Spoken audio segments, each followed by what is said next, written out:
Ladies and gentlemen, welcome to the 9 p.m. English news edition brought to you live from RTD channel. The top stories of tonight are: the National Assembly has approved the 2026 budget. Lawmakers also passed a law to protect and promote the country's cultural heritage. On the world news, global health progress made in 2025 is now under threat. Founding shortfalls and humanitarian crisis put lives and medical services at risk. Those were the top stories, and welcome back in our newsroom. We begin tonight news with the first public sitting of the second ordinary session of the ninth legislature. In accordance with Article 52 of the Constitution of the Republic of Djibouti, the Speaker of the National Assembly, Dileita Mohamed Dileita, chaired the first public sitting of the second ordinary session of the ninth legislature. The session took place in the presence of Prime Minister Abdul Qadir Kamel Mohammed, members of the government and members of parliament. At the opening of the sitting, the Speaker of the National Assembly extended his greetings to government officials and members of parliament before reading out the agenda. The agenda focused primarily on the examination and adoption of two major draft laws, including draft law number 203 of the year 2025 of the ninth legislature, establishing the initial state budget for the 2026 fiscal year, and draft law number 208 of the year 2025 of the ninth legislature relating to the national cultural heritage of the Republic of Djibouti. The draft law on the national cultural heritage was submitted to Parliament under the emergency procedure in view of the imperatives of general interest that justify its prompt consideration. Regarding the finance bill, it was recalled that this text represents the fundamental annual legislative act through which the National Assembly, exercising its constitutional budgetary authority, authorizes the government to collect public revenues and incur state expenditure for the upcoming fiscal year. It also set out within a binding legal framework the economic, social, and strategic priorities of government actions. During the debate, members of Parliament fully exercise their constitutional oversight role, raising detailed and substantive questions to government officials. Discussion also focused on the macroeconomic assumptions, sectoral priorities, the medium and long-term sustainability of public finances, as well as the economic and social impact of the proposed budgetary choices for 2026. And considering the draft law on the national cultural heritage. In his address, the Speaker of the National Assembly, Dileita Mohamed Dileita, stated that the fourth public sitting of the second ordinary session of the ninth legislature was being held in full compliance with the Constitution of the Republic of Djibouti. He recalled that the session was devoted to the examination and adoption of two major draft law of national importance, namely the initial state budget for the 2026 fiscal year and the draft law on the national cultural heritage. He did not fail to emphasize that the finance bill constitutes the cornerstone of parliamentary action in budgetary matters, as it authorized the government to mobilize public resources and execute state expenditure. And now we move on to the question and answer between government officials and MPs. A member of parliament raised a concern about culture and the lack of entertainment facilities, citing the absence of venues such as Paris Cinema or the Stalin Theatre. He remarked it feels as if Djibouti has become a dead city. What, he asked, strategies have you adopted to revitalize the performing arts? In response, the Minister of Youth and Culture, Dr. Hibu Mumina Asowe, did not fail to answer that cultural activities have notably resumed since 2022. She said in 2025 alone, 37 events and performances were organized, attracting over 10,000 spectators and involving nearly 300 artists who were supported and mobilized. She added that the cultural revival launch in 2023 was strengthened in 2024 and is now reaching a state of greater intensity and broader visibility, she finally concluded. Another member of parliament raised another question concern about domestic revenue, pointing out that during the first 9 months of the 2025 budget implementation, some promising revenue sources did not meet expectation, including income tax, securities, and the mobile money tax. In response, the Minister of Budget answered by acknowledging that these particular revenues were low, but emphasized that overall revenue has increased every year, 121 billion in 2021, 124 billion in 2022, 125 billion in 2023, and finally 137 billion in 2024. The Minister of Budget added that the government ensures these revenues are properly collected through rigor, transparency, and professionalism, and he did not fail to highlight ongoing modernization efforts within the tax administration. In his remarks, Prime Minister Abdul Qadir Kamil Mohammed stated that the adoption of the initial state budget for the 2026 fiscal year reflected the government's firm commitment to ensuring sound, responsible, and forward-looking public financial management. He explained that the budget was based on realistic macroeconomic assumptions and aimed at preserving financial stability while supporting economic growth and social cohesion.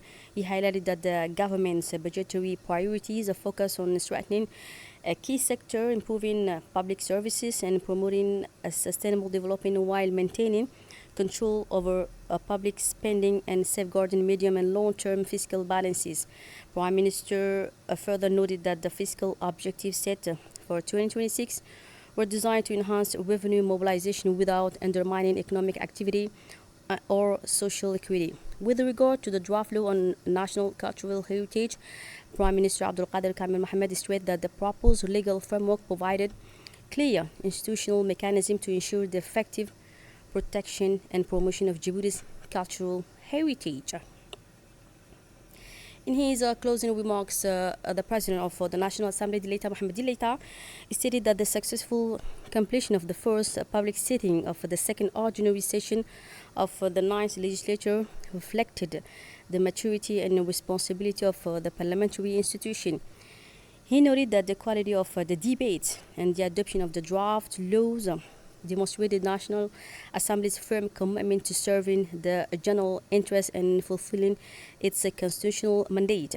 He welcomed the constructive and ongoing cooperation between the executive and the legislative branches. He further expressed his appreciation to members of parliament and government officials for their sense of duty and dedication throughout the session. He concluded by expressing his hope that the coming year will bring peace, stability, progress, and prosperity to the Republic of Djibouti and to all its fellow citizens.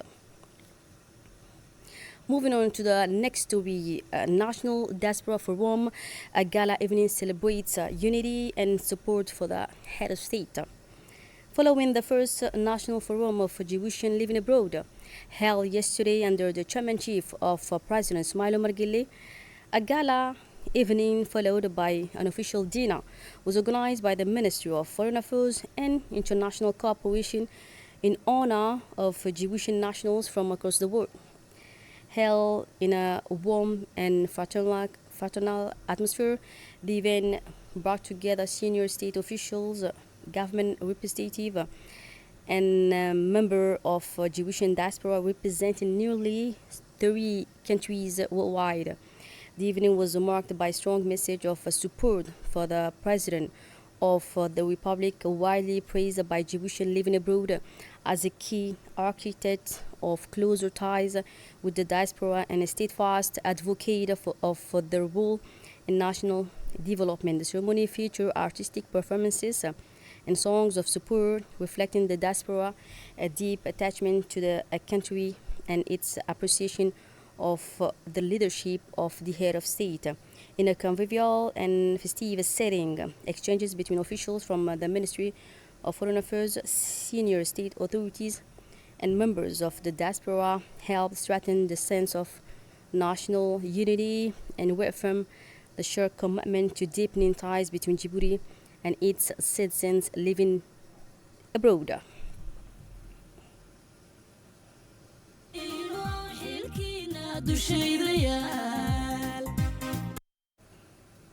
Yesterday morning, the Minister of Health, Dr. Ahmed Roble Abdille, traveled to Tajura region to preside over the ceremony marking the first anniversary of the opening of Dr. Burhan Mohammed Arif Regional Hospital. This flagship medical facility was inaugurated in December 2024 by the President Ismail Omar Gille. Upon arrival, the Minister of Health was warmly welcomed at the regional prefecture by local authorities, including the prefect of Tajura, Hassan Abbas, the president of the regional council, Omar Hussein, the prefect of Obuh, Musad Migani, and the hospital's director general, Ibrahim Dimbiu. In a symbolic gesture of closeness, the Minister of Health and officials welcomed food from the prefecture to the hospital, where a guard of honor composed of medical and administrative staff greeted the delegation amid an atmosphere of enthusiasm. Dr. Ahmed Roble Abdille personally interacted with the staff, commending their daily dedication and professionalism. The ceremony brought together numerous traditional leaders and religious figures and a large contingent of local residents, reflecting the community's recognition of a promise fulfilled by the head of state during the 2021 electoral campaign. This modern hospital stands as a symbol of healthcare decentralization. At its inauguration in 2024, President Ismail Omar Gille stated the establishment of this new hospital represents a major step in our legitimate mission to provide quality healthcare to all citizens regardless of where they live. It embodies our collective commitment to ensuring equitable health access for every Djiboutian. To mark the first anniversary, the hospital organized, starting December 22nd, a comprehensive medical and surgical outreach program. During his visit, the minister toured the different departments and noted the program's success. Over 1,000 consultations conducted, around 100 successful surgical procedures, multiple specialties mobilized. The Director General of the Jura Regional Hospital took the floor to emphasize that the first year of operation had been marked by the hospital's gradual strengthening and the fulfillment of its ambition for the northern region. He explained that with the support of the Ministry of Health, the hospital had successfully stabilized a quality healthcare service, now able to meet the needs and expectations of the population of Tajura and Oboch. The prefect of Tajura and Oboch regions highlighted that Dr. Burhan Mohammed Arif Regional Hospital is much more than just a building. It is a healthcare stronghold for the entire northern region of the country.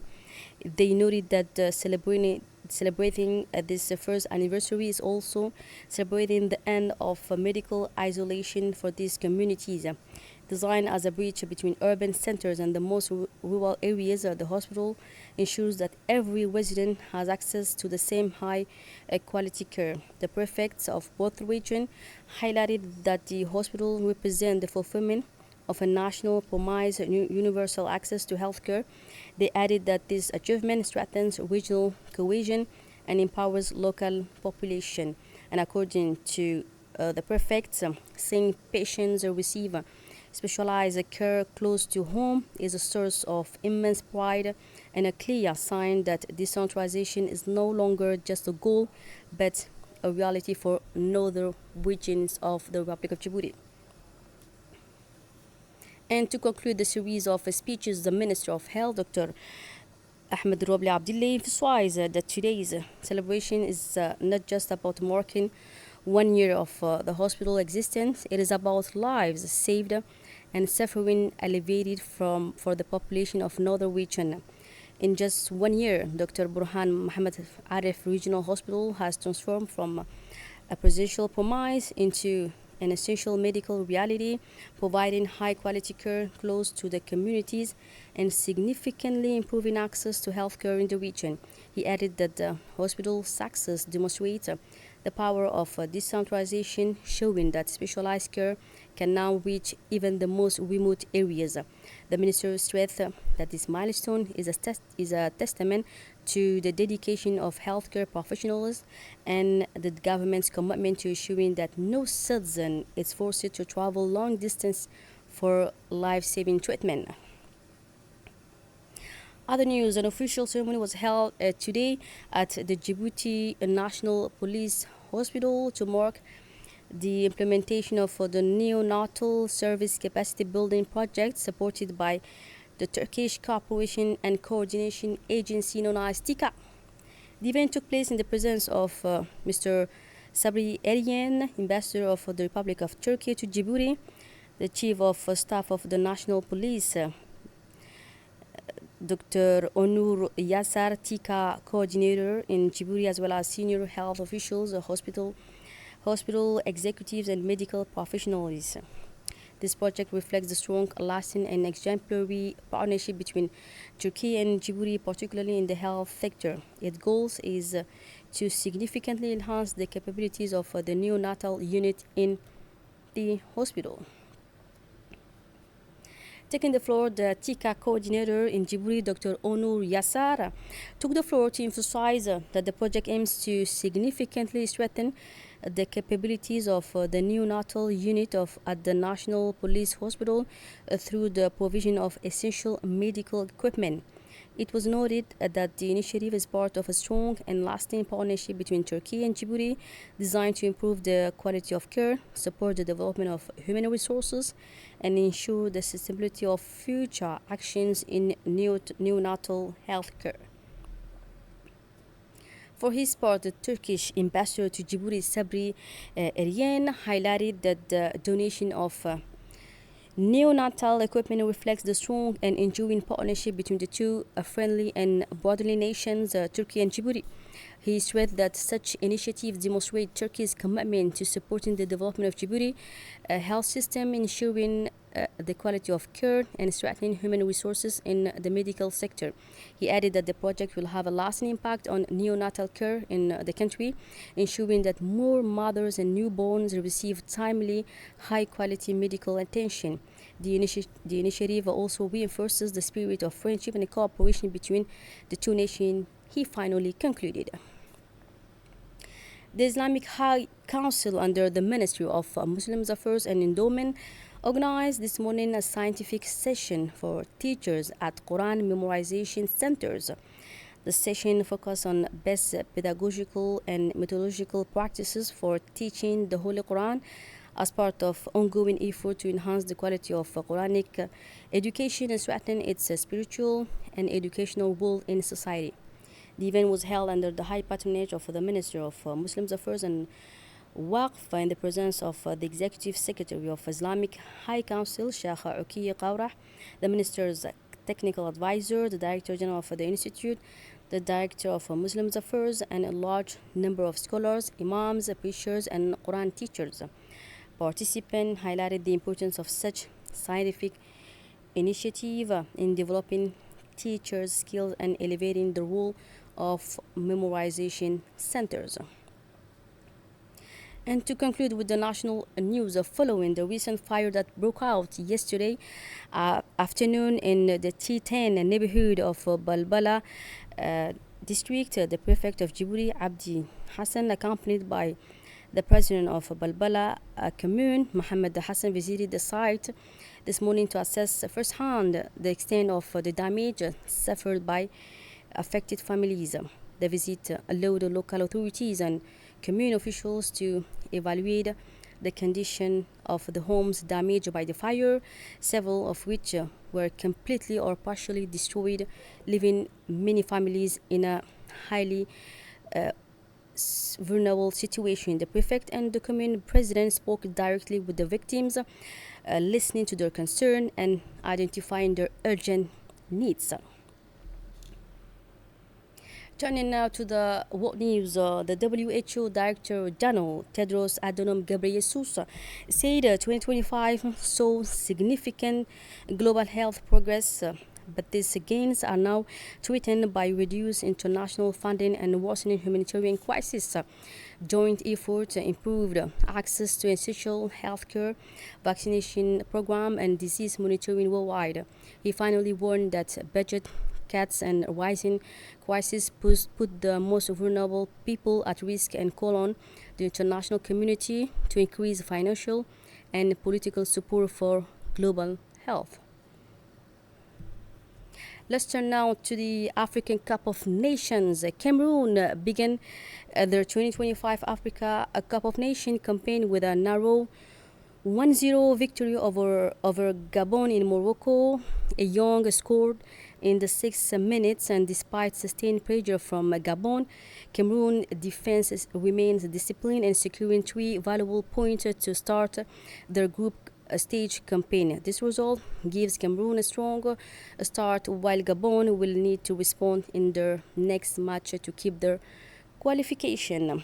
In United States now, an explosion at a retirement home near Philadelphia, which has killed at least 2 people, authorities said, as rescue and safety operations continue at the heavily damaged building. The blast caused a partial structural collapse and a large fire. So that's it for tonight's news. Thanks for being with us and have a good time.